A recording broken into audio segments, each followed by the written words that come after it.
नमस्कार प्रिय विद्यार्थियों, मैं अनुराग झंवर आप सभी का इस एजुकेशनल यूट्यूब चैनल पे स्वागत करता हूं। देखिए, पिछले वीडियो में हमने देखा था कि तटस्थ वक्र किसे कहते हैं। तो तटस्थ वक्र में हमने देख लिया कि तटस्थ वक्र वस्तुओं की मात्राओं के वो संयोग बताते हैं जिनमें विभिन्न संयोग बताते हैं जिनमें उपभोक्ता न्यूट्रल रहता है या उपभोक्ता उनमें से किसी को अच्छा या बुरा नहीं कहता। देखिए, मैं वापस अब आपको इस वीडियो में समझा रहा हूँ कि किस प्रकार से तटस्थ वक्र बनता है। तो देखिए, हमने एक टेबल ली है, एक इंडिफरेंस टेबल ली है या इसको हम कहते हैं तटस्थता तालिका ली है, जिसमें हमने संयोग देखे हैं। तो देखिए, जो फर्स्ट कॉलम है वो संयोग का है, जिसमें आप देख रहे हैं first, second, third, fourth, fifth, six ऐसे है। दूसरे के अंदर हमने यहाँ पे प्रतिस्थापन की दर ली है, या प्रतिस्थापन की दर क्या होती है मैं आपको बताऊँगा। तीसरे कॉलम में हम संयोग हमने लिए हैं। तो देखिए, संयोग क्या है। पहला जो हमारा संयोग है उसमें है 1 कप चाय और 30 बिस्किट। दूसरा जो हमारा है वो है 2 कप चाय और 24 बिस्किट। ऐसे करते करते हम देखते हैं कि जो लास्ट वाला है उसमें 6 चाय और 10 बिस्किट। देखिए, यहाँ पे ये जो तटस्थता तालिका है ये आपको ये कह रही है, चाहे आप 1 चाय या 30 बिस्किट खाएं, चाहे आप 6 चाय और 10 बिस्किट खाएं, चाहे आप 3 चाय और 19 बिस्किट खाएं, आपको जो उपयोगिता मिलेगी वो समान मिलेगी। देखिए, यहाँ पे लिखा हुआ ना संतुष्टि, आप देखिए समान डैश डैश के, मतलब कोई सा भी आप इसमें संयोग चूज करें, आपको जो संतुष्टि मिलेगी वो समान मिलेगी। इसीलिए इसको हम उदासीन तालिका या तटस्थ तालिका कहते हैं। अब मैं आता हूँ प्रतिस्थापन की दर पे, जो सेकंड कॉलम है। देखिए, प्रतिस्थापन की दर ये बताती है कि अगर आप अपने चाय की इकाई बढ़ाना चाहते हो तो उस चाय की इकाई बढ़ाने के लिए आपको कितना बिस्किट का त्याग करना पड़ेगा कि उपयोगिता समान रहेगी। देखिए, पहले में चूँकि चाय कम थी, बिस्किट ज़्यादा थी, तो इसलिए आप 1 कप चाय के लिए आप 6 बिस्किट त्यागने के लिए तैयार होते हैं। तो सेकंड में हम देखते हैं कि 2 चाय हो जाती है और जबकि बिस्किट 24 हो जाते हैं। लेकिन तीसरे में हम देखते हैं कि चाय का 1 कप बढ़ता है, लेकिन जो बिस्किट जो कम हुए हैं वो 5 हुए हैं। तो आप ये देखिए, जो प्रतिस्थापन की दर है वो पहले 1:6 थी, फिर वो 1:5 हुई, फिर वो 1:4 हुई और लास्ट में आ जाते हैं 1:2 ही हो गई। ये ऐसा क्या कारण हुआ कि चाय तो वही है। इसका कारण ये हुआ कि व्यक्ति के पास अगर कोई वस्तु कम है तो वो उसकी दूसरी इकाई पाने के लिए जो वस्तु उसके पास ज़्यादा है उसकी ज़्यादा इकाइयाँ देने के लिए तैयार हो जाएगा। लेकिन जैसे जैसे उसके पास पहली वस्तु की मात्रा बढ़ती है, उससे मिलने वाली जो उसको सीमांत उपयोगिता होती है वो कम हो जाती है। वहीं दूसरी तरफ जो इकाइयाँ उसके पास ज़्यादा होती हैं वो धीरे धीरे कम होने पे उसकी जो सीमांत उपयोगिता वो बढ़ जाती है। इसलिए हम देखते हैं कि जब आप चाय के बदले बिस्किट दे रहे थे तो अब आप सेकंड टाइम में ज़्यादा बिस्किट दे रहे थे, लेकिन धीरे धीरे वो आप कम देने लग गए। ये जो प्रतिस्थापन की दर है ये गिरती भी है, और इस प्रतिस्थापन की गिरने की दर के कारण से ही आप ये कर्व देख रहे हो। ये जो कर्व है ये उंटोदर है, ये ऊपर बाईं ओर से नीचे दाईं ओर की तरफ, जैसे डिमांड कर्व खिसकता वैसे ही ये खिसक रहा है। और इसके ऐसे कर्व बनने का जो कारण है वो ये घटती हुई प्रतिस्थापन की दर है। अब यहाँ जब हम देखते हैं कि जो ये हमने बिंदु बनाए हैं ABCDEF, जो कि हमने OX पे चाय ली है जबकि OY पे बिस्किट्स लिए हैं, तो इनके जो हम अलग अलग जो ये हम बिंदु देख रहे हैं, इन सभी बिंदुओं पे जो उपभोक्ता को संतुष्टि मिलती है वो समान मिलती है। तो उपभोक्ता को संतुष्टि समान मिल रही है तो वो चाहे कोई सा भी इनमें से बिंदु सेलेक्ट करे, उसके कोई फ़र्क नहीं पड़ता, उसके लिए न कोई अच्छा होता है न कोई बुरा होता है। इसीलिए उपभोक्ता इन बिंदुओं के प्रति उदासीन या तटस्थ रहता है। तो इस तालिका से हमने ये चीज़ समझी। अब आपके दिमाग में क्वेश्चन आया होगा कि सर ये इतने सिस्टम या इतने बिंदु हमको क्यों बतलाए जा रहे हैं। तो देखिए बच्चों, आपको पता होगा कि चाय की और बिस्कुट की जो रेट है वो मार्केट में अलग अलग है। हमारे पास जो संसाधन होते हैं वो सीमित होते हैं।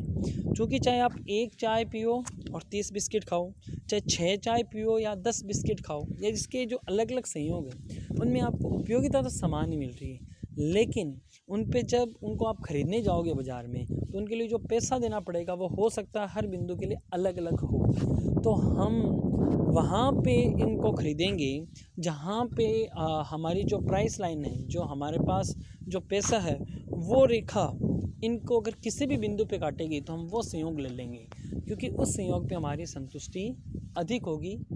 अब ये कैसे होगा ये हम आगे के वीडियो में देखेंगे। अभी हम देखते हैं कि प्रोफेसर मेयर्स ने उदासीन तालिका को कैसे परिभाषित किया। तो उनके अनुसार उदासीनता तालिका वह तालिका है जो ये वस्तुओं के ऐसे संयोगों को बताती हैं जिनमें किसी व्यक्ति का यहाँ पे संदर्भ आप उपभोक्ता से ले सकते हैं, जिनमें किसी उपभोक्ता को समान संतुष्टि मिलती है। अगर इस तालिका को वक्र के रूप में हम प्रदर्शित किया जाए तो यह तटस्थता वक्र प्राप्त होता है। मतलब तटस्थता वक्र आपको कैसे प्राप्त होगा? तटस्थता तालिका में जो आंकड़े आपको दिए हुए हैं उन डेटाज को अगर आप प्लॉट करोगे ग्राफ में तो आपको तटस्थता वक्र मिल जाएगा। अब देखिए, उपयुक्त तालिका और जो रेखा चित्र है इनसे ये स्पष्ट होता है कि जो उपभोक्ता के पास एक वस्तु की मात्रा बढ़ती है त्यों वस्तु के बदले में प्राप्त होने वाली या दी जाने वाली जो वस्तु है वो उसकी कम इकाइयाँ देना चाहता है। और इसी कारण से जो तटस्थता वक्र का जो ढाल है, ये मैं पहले भी आपको कह चुका हूँ कि जैसे जैसे हमारे पास किसी वस्तु की मात्रा बढ़ती है तो उससे मिलने वाली उपयोगिता कम हो जाती है। इसलिए हम जो दूसरी इकाई उस पहली वस्तु की इकाई को प्राप्त करने के लिए जो दूसरी वस्तु की इकाइयाँ त्याग रहे हैं उस त्यागने की दर में कमी हो जाती है और इसी कारण से ये कर्व का ऐसा शेप बनता है और तटस्थता वक्र का ढलाव ऊपर बाएं से नीचे दाएं की ओर होता है। तो जो तालिका में दिया हुआ है वो उदासीन तालिका, जिसमें विभिन्न संयोग हैं जो एक जैसे ही आपको समान संतुष्टि स्तर दिखाते हैं, वो उदासीन तालिका। उदासीन तालिका के हिसाब से जब आपने कर्व बनाया तो वो उदासीन वक्र हो गया। अब देखिए, जब चार्ट में केवल एक वक्र हो तो उसको तो हम कह देते हैं उदासीनता वक्र, लेकिन एक उदासीन मानचित्र या तटस्थता मानचित्र भी होता है। आप देखिए नीचे इस ग्राफ में आप देख रहे हैं कि आपको चार ऐसे, देखिए ये जो तटस्थता वक्र होता है या जो उदासीनता वक्र है, इनको हम अध्ययन की इकाई में या अध्ययन के में आसानी हो इसके लिए हम इनको आईसी कर्व बोलते हैं। IC means indifference curve. तो आप देखिए ये जो नीचे आपको कर्व दिया हुआ है इसमें आपको चार कर्व दिख रहे हैं। जो नीचे ग्राफ उसमें आपको चार कर्व दिख रहे हैं, उनमें से नीचे वो शो कर रहा है IC1, जो उसके ऊपर है वो IC2, जो उसके ऊपर वो IC3 और जो सबसे ऊपर है वो IC4। इसका मतलब इंडिफरेंस कर्व 1, मतलब ये जो सबसे नीचे वो उदासीनता वक्र प्रथम है, उसके बाद में जो है वो उदासीनता वक्र द्वितीय है, उसके बाद में जो उदासीन वक्र तृतीय है और उसके ऊपर उदासीन वक्र चतुर्थ है। तो जब आपने एक ही ग्राफ पे चार वक्र को प्लॉट किया है तो इसको हम तटस्थता मानचित्र कहते हैं। देखिए, अगर ग्राफ में केवल एक आईसी हो तो वो तटस्थता वक्र कहलाता है, लेकिन जब चार्ट पे दो या दो से अधिक तटस्थता वक्र हो तो उनको हम तटस्थता मानचित्र या इंडिफरेंस मैप कहते हैं। अब देखिए, जो उदासीनता वक्र हुआ, ये जो हमने विश्लेषण पढ़ा है, इसके बेस में क्या है? तो इसके बेस में तीन चीज़ें हैं। एक अधिमान या प्राथमिकता दर।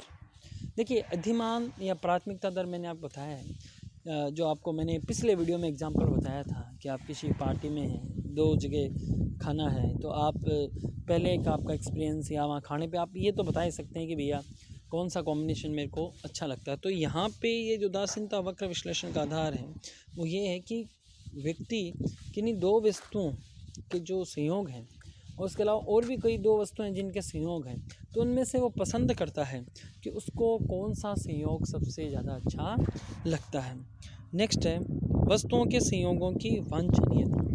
वांछनीय मतलब अनिवार्यता। अगर हमको तटस्थता वक्र विश्लेषण समझना है या तटस्थता वक्र विश्लेषण के माध्यम से हमको अगर उपयोगिता विश्लेषण को जानना है, समझना है, तो हमको इन वस्तुओं के संयोगों को लेना ही पड़ेगा, तभी हम इसको ये समझ सकते हैं। और तीसरा है उदासीनता। उदासीनता का मतलब ये है कि जो कस्टमर है, जो उपभोक्ता है, वो जो संयोग उसको दर्शाए जा रहे हैं किन्हीं दो वस्तुओं के, उन संयोगों के प्रति वो उदासीन रहता है।